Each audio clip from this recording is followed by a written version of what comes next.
नमस्कार दर्शकों, बात आज के चैनल में आपका स्वागत है। मैं हूं पारुल शर्मा और पेश है आज की सच्ची बात पक्की बात।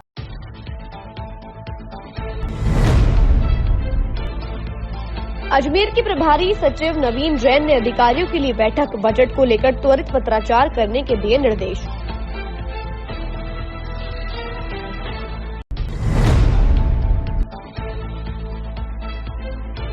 राजस्थान के आम बजट पर देवनानी ने दी प्रतिक्रिया, कहा अजमेर के विकास में बजट साबित होगा मील का पत्थर।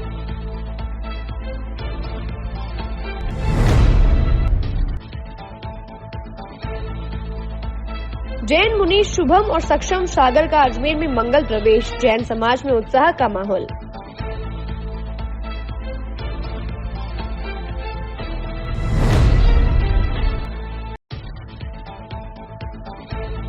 कोटड़ा निवासी व्यक्ति के परिजनों ने उनके पार्थिव शरीर का किया देहदान। मेडिकल कॉलेज के छात्रों की शिक्षा में काम आएगा उनका पार्थिव शरीर।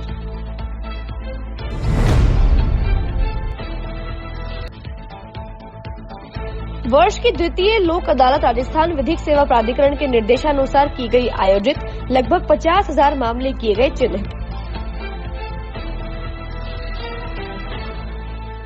के लिए ऐसा स्कूल तलाश रहा हूं जहां बच्चा स्टडी करे और साथ में उसे सभी स्पोर्ट्स फैसिलिटीज भी मिले। अपने बच्चे के लिए सतगुरु इंटरनेशनल स्कूल चुनो। स्टडी के साथ साथ यहां इवनिंग में नेशनल लेवल के कोचेज द्वारा swimming, badminton, lawn tennis, table tennis, basketball जैसे स्पोर्ट्स की ट्रेनिंग दी जाती है। अरे वाह! सतगुरु इंटरनेशनल स्कूल, पृथ्वीराज नगर, ऑपोजिट ए ब्लॉक, पंचशील, अजमेर।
ये सर्किट मामू नहीं बनने का, रेडीनेट फाइबर लगाने का। इंटरनेट बोले तो रेडीनेट फाइबर नेट। डिटेल्स के लिए 7412001234 पे कॉल लगाने का। सही है भाई। इंटरनेट बोले तो रेडीनेट फाइबर। अब शुरू करते हैं बातों का बेहतरीन सफर। जिले के प्रभारी सचिव एवं आयोजन विभाग के शासन सचिव नवीन जैन द्वारा अधिकारियों की बैठक ली गई, जिसमें बजट घोषणाओं के संबंध में विभाग अधिकारियों के साथ चर्चा की गई। साथ ही विभाग से बजट घोषणाओं के संबंध में त्वरित गति से पत्राचार करे गए व टाइमलाइन के साथ कार्य करने के निर्देश दिए गए। राजस्थान आम बजट जारी होने के बाद आज विधानसभा अध्यक्ष व उत्तर विधायक वासुदेव देवनानी की प्रतिक्रिया सामने आई। उन्होंने कहा कि इस बजट में अजमेर को जो सौगातें दी गई है उससे अजमेर वासी बहुत खुश है और अजमेर के विकास में मील का पत्थर साबित होगा। विधानसभा अध्यक्ष वासुदेव देवनानी ने कहा कि जिस प्रकार से अजमेर को शिक्षा के क्षेत्र में व स्वास्थ्य के क्षेत्र में विकास का मौका मिला है, यह एक बेहतरीन कदम है। इसके अलावा इंफ्रास्ट्रक्चर पर भी विशेष ध्यान इस बजट में दिया गया है, जो कि एक बेहतरीन भविष्य का निर्माण करेगा। उनका कहना रहा कि उनके संकल्प पत्र में जो भी उन्होंने कहा इस बजट के माध्यम से पूर्ण करके दिखाया है। राजस्थान सरकार के इस बार जो बजट प्रस्तुत हुआ है उसमें अजमेर को जो सौगातें मिली हैं उसके निश्चित रूप से अपने माननीय मुख्यमंत्री जी को का धन्यवाद भी देते हैं और अजमेर की जनता में उसके प्रति अपार प्रसन्नता और उत्साह है, जिसके बड़ा उत्साह तो पानी की समस्या को समाधान लेकर के है और जिसके आधार पे यहाँ पर स्टोरेज टैंक भी बनेगा, बोर डैम से भी पानी आएगा। जो पाइपलाइन आजकल रोज़ रोज़ टूटती है उसकी जगह स्टील पाइपलाइन भी डलेगी। उसका मुझे लगता है जो वर्षों की प्रॉब्लम चल रही है उसका भी समाधान हो सकेगा। और 1987 में अजमेर में MDS यूनिवर्सिटी बनी, उसके बाद कोई विश्वविद्यालय अजमेर में नहीं बना। इतने लगभग 37 वर्षों के बाद अजमेर को एक नया विश्वविद्यालय बना है आयुर्वेद का, जिसके अंतर्गत अपने प्राकृतिक भी होगा, योग भी होगा और धीरे धीरे उसमें और ब्रांचें भी जुड़ती जाएंगी। तो ये अजमेर के लिए बहुत बड़ी शिक्षा की दृष्टि से बहुत बड़ा सौगात होगी।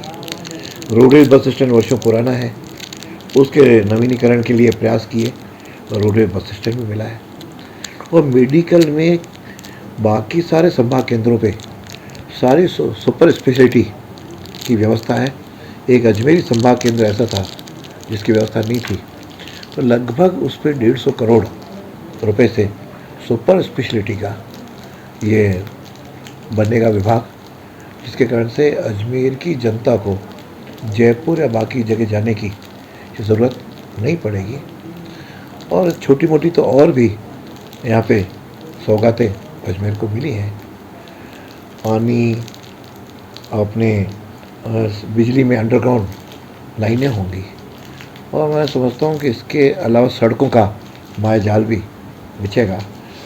20 करोड़ रुपए अभी मिले हैं और 5-5 करोड़ और विधानसभाओं में मिले हैं, तो लगभग 30 करोड़ की सड़कें अजमेर शहर के अंदर बनेंगी, जिसके कारण से काफ़ी राहत भी मिलेगी। शायद और कोई सड़क नहीं बचे जो हमको बनवानी पड़े। ड्रेनेज सिस्टम भी 44 करोड़ रुपए उसके लिए स्वीकृत है।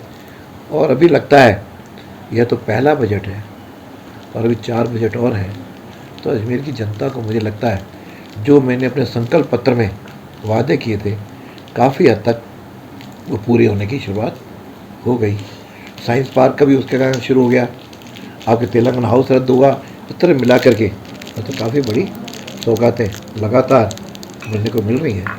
तो इससे मैं अजमेर की जनता को अपनी ओर से धन्यवाद देता हूँ कि उन्होंने जो मेरे पे विश्वास व्यक्त किया उस दायित्व का मैं निर्वहन करने का प्रयास कर रहा हूँ और निश्चित रूप से इस कार्यकाल में अजमेर की जनता की अपेक्षाओं पे खरा उतरने का पूरा प्रयत्न करूँगा। आज मुनि शुभम सागर और मुनि सक्षम सागर जी का चातुर्मास के लिए मंगल प्रवेश हुआ, जहां बैंड बाजो ढोल अश्व के साथ श्रावक श्राविकाएं साथ चले। वहीं सुबह 7 बजे सर्वोदय कॉलोनी जैन मंदिर से जुलूस रवाना हुआ, जो रोडवेज बस स्टैंड, पुरानी RPSC, कचहरी रोड, चूड़ी बाजार, नया बाजार, आगरा गेट, सोने जी की नसिया होते हुए अतिशय क्षेत्र पंचायत छोटा धड़ा नसिया पहुंचा।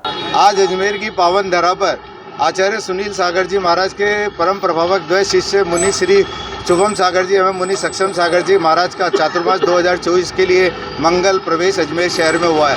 यह मंगल प्रवेश सर्वोदय कॉलोनी से होता हुआ अजय दिनगसिया जी के शांतिनाथ जिनालय के दर्शन करता हुआ GPO गांधी भवन से होता हुआ चूड़ी बाजार, नया बाजार होते हुए आज ये सोनी जी की नशिया होते हुए ये छोटे धड़े की नशिया में जाएगा, जहाँ पर धर्मसभा के रूप में परिवर्तित हो जाएगा। वहाँ पर महाराज श्री के द्वारा आशीर्वचन के रूप में होगा और ये कल से गोदों की नशिया में भव्य अष्टानिका महापर्व के रूप में आयोजन हो रहा है, जिसमें महाराज जी के संग सानिध्य में सामूहिक पूजन का आयोजन किया जाएगा। श्री दिगंबर जैन मुनि संघ सेवा समिति के तत्वाधान में ये सारे कार्यक्रम आयोजित हो रहे हैं और ये सारे कार्यक्रम प्रातःकालीन गोदों की नशिया में और सायकालीन पंचायत छोटे दड़े की नशिया में कार्यक्रम संपन्न होंगे।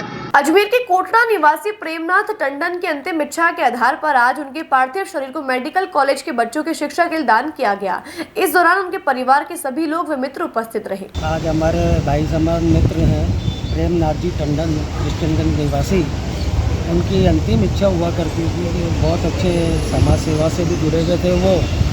वो चाहते थे कि उनका पार्थिव शरीर भविष्य में कभी भी ऐसा काम करे तो मेरे को आप मेरा शरीर दान मेडिकल कॉलेज में करवा दिया जाए।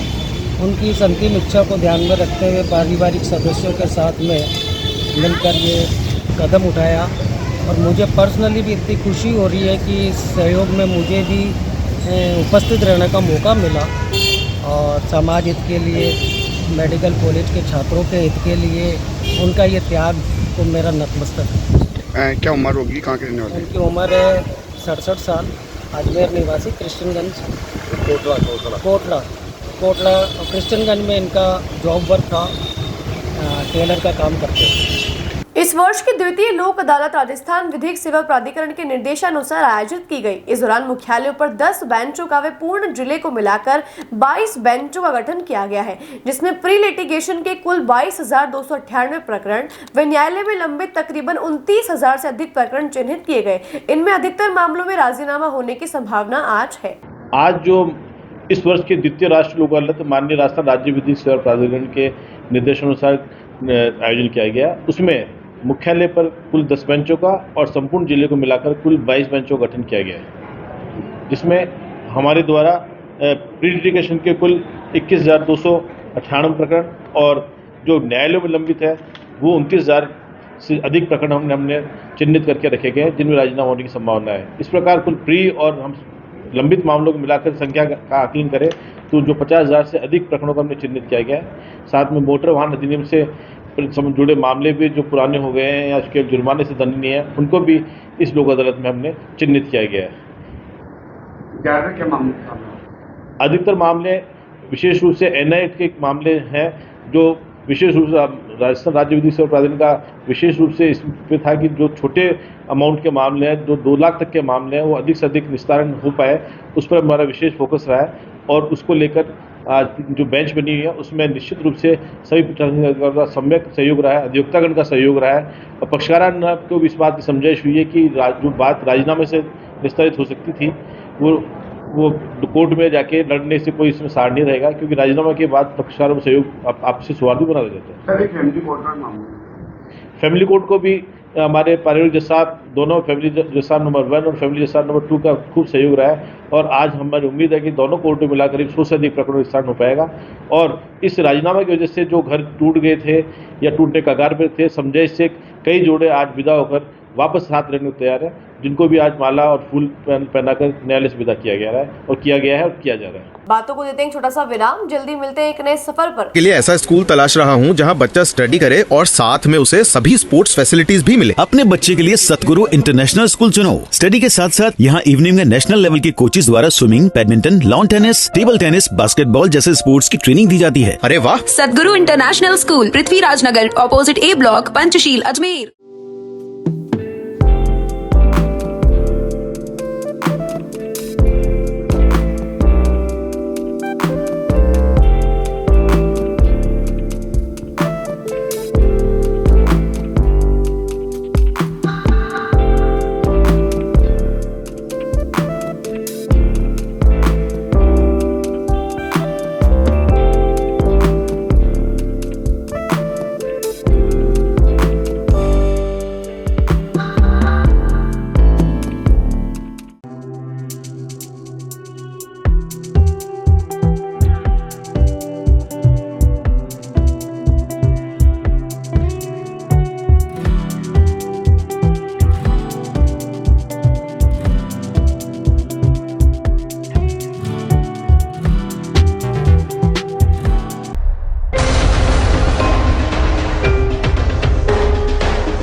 ये सर्किट मामू नहीं बनने का, रेडीनेट फाइबर लगाने का, इंटरनेट बोले तो रेडीनेट फाइबर नेट। डिटेल्स के लिए 7412001234 पे कॉल लगाने का। सही है भाई। इंटरनेट बोले तो रेडिनेट फाइबर। एक बार फिर आपका स्वागत है। आइए चलते हैं एक नए सफर पर। नाका मदार एसोसिएशन के द्वारा वृक्षारोपण कार्यक्रम का आयोजन किया गया। इसके तहत 100 छायादार में फल वाले वृक्ष लगाकर भविष्य में उनकी देखरेख करने का संकल्प लिया गया। इस कार्यक्रम का मुख्य उद्देश्य आमजन को वृक्ष का महत्व समझाकर वृक्षों की सेवा करना रहा। साथ ही इस कार्यक्रम के माध्यम से सभी से अपील की गई कि अधिक से अधिक संख्या में वृक्षारोपण करें। कॉलोनी और क्षेत्र का विकास केवल सड़कें बनाने में, अन्य इंफ्रास्ट्रक्चर क्रिएट करने में नहीं होता है, उसके साथ ही पेड़ पौधे लगाना, पेड़ लगाना भी अत्यंत आवश्यक है। वर्तमान में जो पृथ्वी की स्थिति चल रही है उस हिसाब से पौधारोपण अत्यंत आवश्यक है। इस कार्य में मधुबन कॉलोनी द्वारा जो मोटिवेशन किया गया, जो इनिशिएटिव लिया गया इसको लगाने के लिए, मैं इसकी सराहना करता हूँ। साथ ही अपील भी करता हूँ कि इसी तरह के प्रोग्राम और कार्यक्रम जो है कंटिन्यू किए जाएँ। केवल किसी कार्यक्रम के थ्रू ही नहीं, व्यक्ति को इंडिविजुअल तौर पर भी इस पर विशेष ध्यान दिया जाए, वृक्षारोपण पर ध्यान दिया जाना चाहिए ताकि मनुष्य की धरती सबकी भलाई में आगे बढ़े। वृक्षारोपण कार्यक्रम वास्तव में आज की आवश्यकता ही नहीं, जीवन रक्षक के रूप में भी आज सामने आ रहा है। और ये वृक्ष से ही बारिश होती है, वृक्ष से ही ऑक्सीजन बनती है, वृक्ष से ही सब कुछ जो हमारी समृद्धि और सब कुछ जीवित हैं हम, तो वृक्षारोपण के कारण है। जो आज संस्था ने, जो हमारी रेजिडेंस सोसाइटी है नाका मदार ने जो कार्य किया है, अब हम इनके बहुत बहुत आभार व्यक्त करते हैं। आज हमारे द्वारा यहाँ पर वृक्षारोपण का बहुत ही अच्छा कार्य किया गया, जिसमें हमने 100 पेड़ लगाए हैं और अभी और पेड़ लगना भी बाकी है। मैं आप सबसे निवेदन करता हूँ, आप सब जागरूक होए हमारे पर्यावरण के लिए, क्योंकि आप जैसा कि देख सकते हैं अभी क्लाइमेट चेंज सबसे बड़ी समस्या है हमारे भारत के लिए और पूरे विश्व के लिए। तो आप सब जागरूक हों, अधिक से अधिक पेड़ लगाएं और थोड़ा सा अपने पर्यावरण की तरफ बढ़ें, अपना रहन सहन थोड़ा सा नेचुरल करें। तो इस तरीके से हम हमारे पर्यावरण में एक बहुत बड़ा योगदान दे पाएंगे। आज हमारे साथ CMHO सर और हमारे सर जो कि न्यायाधीश हैं और सभी नाका मदार एसोसिएशन भी हमारे साथ जुड़ी और सभी ने बहुत ही अच्छा वृक्षारोपण का कार्य किया। मुझे बेहद खुशी हो रही है कि आज नाका मदार एसोसिएशन के स्थानीय नागरिकों के आग्रह पर हम यहाँ 100 पौधे वृक्षारोपण के तहत लगाए हैं। और जिस तरीके से पूरी कॉलोनी में साफ़ सफाई और ये जो पार्क डेवलप किया है इन्होंने, मुझे उम्मीद है कि जो 100 पौधे लगाए जा रहे हैं वो सबके सब पौधे लगाना आसान है, लेकिन उसका रख रखाव, उसको बढ़ाना बिल्कुल एक बच्चे को पालने की तरह है। अगर ये धर्म भी आपने कर लिया तो रक्तदान महादान के बाद मैं कहूँगा वृक्षारोपण हमारा धर्म है। क्योंकि कोविड का मैं नोडल अधिकारी था, मुझे मालूम है कितनी त्राही मची हुई थी ऑक्सीजन के लिए, लेकिन जो कुदरत ने हमें नेचुरल ऑक्सीजन दी है उसके प्रति हम लापरवाह होते जा रहे हैं। तो ये एक मैसेज घर घर में जानी चाहिए, हर नागरिक के माध्यम से हर नागरिक में जानी चाहिए। जगन्नाथ भगवान की रथ यात्रा महोत्सव शास्त्री नगर शिव मंदिर से निकलकर मुख्य शास्त्री नगर मार्गों से होकर वापस शिव मंदिर प्रथम शॉपिंग सेंटर पहुंची, जिसमें सभी भक्तों ने बाबा जगन्नाथ की यात्रा में जयकारे लगाकर माहौल को भक्तिमय कर दिया। इस रथ यात्रा में महिला व पुरुषों ने बड़ी संख्या में हिस्सा लिया। तत्पश्चात अब महाआरती व प्रसाद वितरण कार्यक्रम भी आयोजित किया गया। होते हुए एक्सटेंशन एरिया में जा रही है, पार्क नंबर 2 और पार्क नंबर 4, और वहाँ से जाकर के और अब ये जगन्नाथ महाराज की यात्रा है वो पूरी होगी और प्रसाद वितरण करेगा लास्ट के अंदर ही। ये कार्यक्रम, ये शोभा यात्रा कहाँ से निकल गई है? शोभा यात्रा थी वो मंदिर से स्टार्ट होकर शास्त्री से स्टार्ट की प्रथम से अपन ने मंदिर से, और पूरे एक्सटेंशन एरिया में होकर के और पूरे शास्त्री कवर करते हुए वापस। आज महिला पुरुष ने भी ड्रेस कोड रखा है इसके अंदर। ड्रेस कोड तो महिलाओं के लिए तो है, चूड़ी की साड़ी पहन के आई है और लेरी पहन के हैं, चूड़ी पहन के आई है और जेंट्स में कुर्ता पजामा पहन के आई है या सफेद ड्रेस पहन के आई है। रूट क्या है इसका?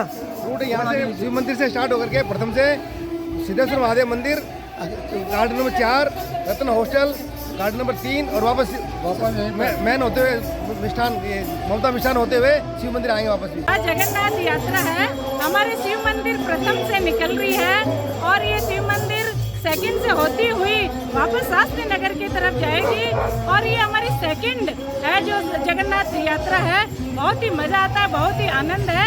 आज 12 तारीख है, हमारा सभी समितियों द्वारा ये प्रोग्राम तय हुआ है। परिचय आपका? बोलो जगन्नाथ भगवान की जय। मैं राजेश्वरी त्रिपाठी। पार्टी हूँ, शिव मंदिर प्रथम महिला मंडल की तरफ से। यहाँ पे प्रभात फेरी भी निकाली जा रही है कुछ? हाँ जी, सुबह प्रभात फेरी निकाली जाती है और ये प्रभात फेरी करीबन 2 साल से कंटिन्यू है। किनके सानिध्य में निकाली जा रही है इस प्रभात फेरी? ये श्री हरि शरण जी महाराज के उनके सानिध्य में है। कहाँ से निकाली जा रही है? जगन्नाथ भगवान की कृपा पूरे विश्व पर बरस रही है। इसी क्रम में हमारे शास्त्री नगर में भी आज भगवान जगन्नाथ जी की कृपा बरसी है और शॉपिंग सेंटर से भगवान जगन्नाथ आज यात्रा पर निकले हैं और सभी भक्तों पर कृपा बरसाते हुए तो पूरे नगर में भ्रमण कर रहे हैं। सभी माताओं बहनों में भाइयों में भारी उत्साह का वातावरण है और सभी युवा भी इसमें बहुत बढ़ चढ़ कर भाग ले रहे हैं।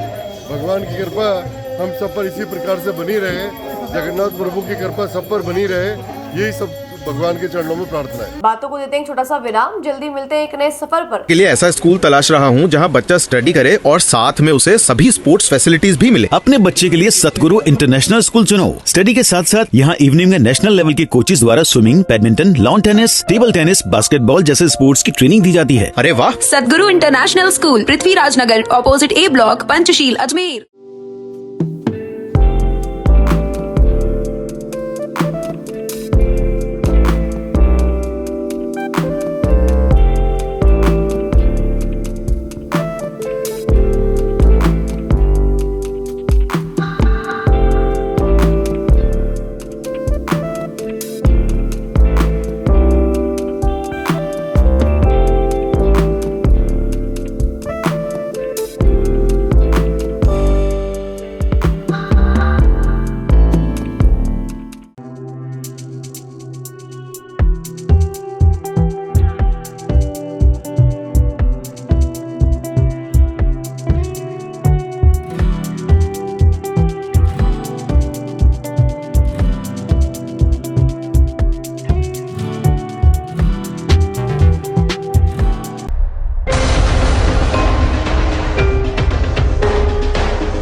सर्किट मामू नहीं बनने का, रेडीनेट फाइबर लगाने का, इंटरनेट बोले तो रेडीनेट फाइबर नेट। डिटेल्स के लिए 7412001234 पे कॉल लगाने का। सही है भाई?